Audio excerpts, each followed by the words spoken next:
তুই জবাকে বিয়ে করেছিস? বিশ্বাস কর, বিশ্বাস কর, আমি জানতাম না। প্রসেনজিৎ ও চিরঞ্জিতের সম্পূর্ণ বাংলা সিনেমার তালিকা। হ্যালো বন্ধুরা, ছোটবেলা চ্যানেলে আপনাদের স্বাগতম। আর আজকের ভিডিওতে আমি আপনাদেরকে জানাবো প্রসেনজিৎ ও চিরঞ্জিত দুজনে একসাথে মোট কতগুলি বাংলা ছবি করেছিল এবং সেই সব ছবির বক্স অফিস রিপোর্ট কেমন ছিল সেই সম্বন্ধে। ভিডিওটি শুরু করার আগে আপনাদের কাছে অনুরোধ, ভিডিওটি অবশ্যই শেষ পর্যন্ত দেখুন এবং চ্যানেলটি যারা এখনও সাবস্ক্রাইব করেননি অবশ্যই সাবস্ক্রাইব করে নিন, কারণ এই চ্যানেলে আপনাদের পছন্দের ভিডিও আপনারা পাবেন। তো চলুন দেরি না করে ভিডিওটি শুরু করা যাক। তো প্রসেনজিৎ ও চিরঞ্জিতের দুজনে একসাথে অভিনীত প্রথম মুক্তিপ্রাপ্ত ছবি হলো সোনার সংসার। 1985 সালের 1 ফেব্রুয়ারি সোনার সংসার ছবিটি মুক্তি পায়। রথীশ দে সরকার ছিলেন এই ছবির পরিচালক, সাথে পাপিয়া অধিকারী, দেবিকা মুখার্জি প্রমুখ শিল্পীরা ছিলেন এবং বক্স অফিসে সোনার সংসার ছবিটি হিট করেছিল। এর পরের মুক্তিপ্রাপ্ত ছবিটি হলো মধুময়। 1986 সালে 7 নভেম্বর মধুময় ছবিটি মুক্তি পায়। জহর বিশ্বাস ছিলেন এই ছবির পরিচালক, সাথে নায়িকার অভিনয়ে ছিলেন মহুয়া রায়চৌধুরী, দেবশ্রী রায় এবং বক্স অফিসে মধুময় ছবিটি এভারেজ লাভ করেছিল। এরপরে দুজনকে আবার একসাথে দেখা যায় মৌন মুখর ছবিতে। 1987 সালে 15 মে মৌন মুখর ছবিটি মুক্তি পায়। সরিত ব্যানার্জি এই ছবির পরিচালনা করেন। এই ছবিতে নায়িকার অভিনয়ে ছিলেন দেবশ্রী রায়, কিন্তু বক্স অফিসে মৌন মুখর ছবিটি চলেনি, ফ্লপ করেছিল। এর পরের মুক্তিপ্রাপ্ত ছবিটি হলো আঘাত। 1988 সালে 29 জুলাই আঘাত ছবিটি মুক্তি পায়। দেব সিংহ ছিলেন এই ছবির পরিচালক এবং বক্স অফিসে আঘাত ছবিটি এভারেজ লাভ করেছিল। এর পরের মুক্তিপ্রাপ্ত ছবিটি হলো শত্রুপক্ষ। 1989 সালের 5 মার্চ শত্রুপক্ষ ছবিটি মুক্তি পায়। নৃপেন সাহা ছিলেন এই ছবির পরিচালক।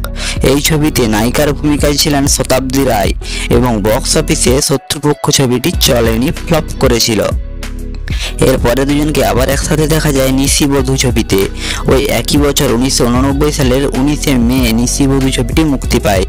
রথীন বসু ছিলেন এই ছবির পরিচালক এবং বক্স অফিসে এই ছবিটিও চলেনি, ফ্লপ করেছিল। এর পরের মুক্তিপ্রাপ্ত ছবিটি হলো রক্তে লেখা। 1992 সালে 14 ফেব্রুয়ারি রক্তে লেখা ছবিটি মুক্তি পায়। রাম মুখার্জি ছিলেন এই ছবির পরিচালক। এই ছবিতে নায়িকার ভূমিকায় ছিলেন দেবশ্রী রায়, সাথে দীপঙ্কর দে, সৌমিত্র চ্যাটার্জি প্রমুখ শিল্পীরা ছিলেন এবং বক্স অফিসে রক্তে লেখা ছবিটি হিট করেছিল। এর পরের মুক্তিপ্রাপ্ত ছবিটি হলো শয়তান। ওই একই বছর 1992 সালে 5 জুন শয়তান ছবিটি মুক্তি পায়। সচিন অধিকারী ছিলেন এই ছবির পরিচালক, সাথে তাপস পাল, শতাব্দী রায়, ইন্দ্রাণী দত্ত, দীপঙ্কর দে প্রমুখ শিল্পীরা ছিলেন এবং বক্স অফিসে শয়তান ছবিটি হিট করেছিল। এর পরের মুক্তিপ্রাপ্ত ছবিটি হলো ঘর সংসার। 1993 সালে 22 অক্টোবর ঘর সংসার ছবিটি মুক্তি পায়। প্রশান্ত নন্দা ছিলেন এই ছবির পরিচালক, সাথে রঞ্জিত মল্লিক, শতাব্দী রায়, তাপস পাল প্রমুখ শিল্পীরা ছিলেন এবং বক্স অফিসে ঘর সংসার ছবিটি এভারেজ লাভ করেছিল। এরপর দুজনের একসাথে অভিনীত ছবিটি হলো রক্ত নদীর ধারা। 1994 সালে 15 এপ্রিল রক্ত নদীর ধারা ছবিটি মুক্তি পায়। রাম মুখার্জি ছিলেন এই ছবির পরিচালক। এই ছবিতেও দেবশ্রী রায় নায়িকার ভূমিকায় ছিলেন এবং বক্স অফিসে রক্ত নদীর ধারা ছবিটি চলেনি, ফ্লপ করেছিল। এর পরের মুক্তিপ্রাপ্ত ছবিটি হলো বিশ্বাস অবিশ্বাস। ওই একই বছর 1994 সালে 22 জুলাই বিশ্বাস অবিশ্বাস ছবিটি মুক্তি পায়। স্বপন সাহা ছিলেন এই ছবির পরিচালক, সাথে ইন্দ্রাণী হালদার, দুলাল লাহিড়ী, অনুরাধা রায় প্রমুখ শিল্পীরা ছিলেন এবং বক্স অফিসে বিশ্বাস অবিশ্বাস ছবিটি হিট করেছিল। এরপরে আবার দুজনকে একসাথে দেখা যায় ভাই আমার ভাই ছবিতে। 1996 সালের 10 মে ভাই আমার ভাই ছবিটি মুক্তি পায়। স্বপন সাহা এই ছবির পরিচালক ছিলেন। বাংলাদেশের রোজিনা, অনুশ্রী দাস প্রমুখ শিল্পীরা ছিলেন এবং বক্স অফিসে ভাই আমার ভাই ছবিটি হিট করেছিল। এর পরের মুক্তিপ্রাপ্ত ছবিটি হলো চন্দ্রগ্রহণ। 1997 সালে 14 মার্চ চন্দ্রগ্রহণ ছবিটি মুক্তি পায়। অঞ্জন ব্যানার্জি ছিলেন এই ছবির পরিচালক, সাথে এই ছবিতে নায়িকার ভূমিকায় ছিলেন ঋতুপর্ণা সেনগুপ্ত, শতাব্দী রায়, কিন্তু বক্স অফিসে চন্দ্রগ্রহণ ছবিটি চলেনি, ফ্লপ করেছিল। এর পরের মুক্তিপ্রাপ্ত ছবিটি হলো সিঁদুর খেলা। 1999 সালে 5ই নভেম্বর সিঁদুর খেলা ছবিটি মুক্তি পায়। পার্থ ঘোষ ছিলেন এই ছবির পরিচালক, সাথে ঋতুপর্ণা সেনগুপ্ত, রঞ্জিত মল্লিক, বোম্বের জনি লিভার প্রমুখ শিল্পীরা ছিলেন। কিন্তু বক্স অফিসে সিঁদুর খেলা ছবিটি চলেনি, ফ্লপ করেছিল।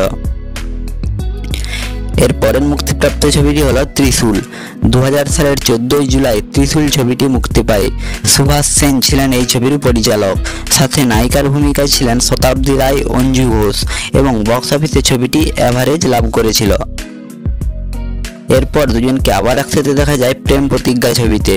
2001 সালে 3ই আগস্ট প্রেম প্রতিজ্ঞা ছবিটি মুক্তি পায়। সুজিত গুহ ছিলেন এই ছবির পরিচালক, সাথে ঋতুপর্ণা সেনগুপ্ত, তাপস পাল প্রমুখ শিল্পীরা ছিলেন এবং বক্স অফিসে প্রেম প্রতিজ্ঞা ছবিটি অ্যাভারেজ লাভ করেছিল। এরপরের আরেকটি মুক্তিপ্রাপ্ত ছবি হলো হাতিয়ার। 2001 সালে হাতিয়ার ছবিটি মুক্তি পায়।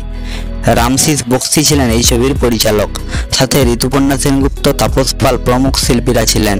কিন্তু বক্স অফিসে হাতিয়ার ছবিটিও চলেনি, ফ্লপ করেছিল। এর পরের মুক্তিপ্রাপ্ত ছবিটি হলো ইনক্লাব। 2002 সালে 1 মার্চ ইনক্লাব ছবিটি মুক্তি পায়। অনুপ সেনগুপ্ত ছিলেন এই ছবির পরিচালক, সাথে অর্পিতা পাল, অভিষেক চ্যাটার্জি প্রমুখ শিল্পীরা ছিলেন এবং বক্স অফিসে ইনক্লাব ছবিটি অ্যাভারেজ লাভ করেছিল। এবং এখনো পর্যন্ত ইনক্লাব ছবিটি হলো প্রসেনজিৎ ও চিরঞ্জিত অভিনীত শেষ বাংলা ছবি। তো প্রসেনজিৎ ও চিরঞ্জিত দুজনে মিলে একসাথে মোট 18টি বাংলা ছবিতে অভিনয় করেছেন। এর মধ্যে হিট করেছিল 5টি ছবি, অ্যাভারেজ লাভ করেছিল 6টি ছবি, ফ্লপ করেছিল 7টি ছবি। তো এই ছিল প্রসেনজিৎ ও চিরঞ্জিত অভিনীত বাংলা ছবির সম্পূর্ণ তালিকা ও তথ্য নিয়ে একটা ভিডিও। আশা করি ভিডিওটি আপনাদের ভালো লেগেছে। ভালো লাগলে অবশ্যই একটা লাইক করবেন এবং চ্যানেলটি যারা এখনও সাবস্ক্রাইব করেননি অবশ্যই সাবস্ক্রাইব করবেন পরবর্তী ভিডিও পাওয়ার জন্য। ফিরে আসবো পরের ভিডিও নিয়ে। ধন্যবাদ।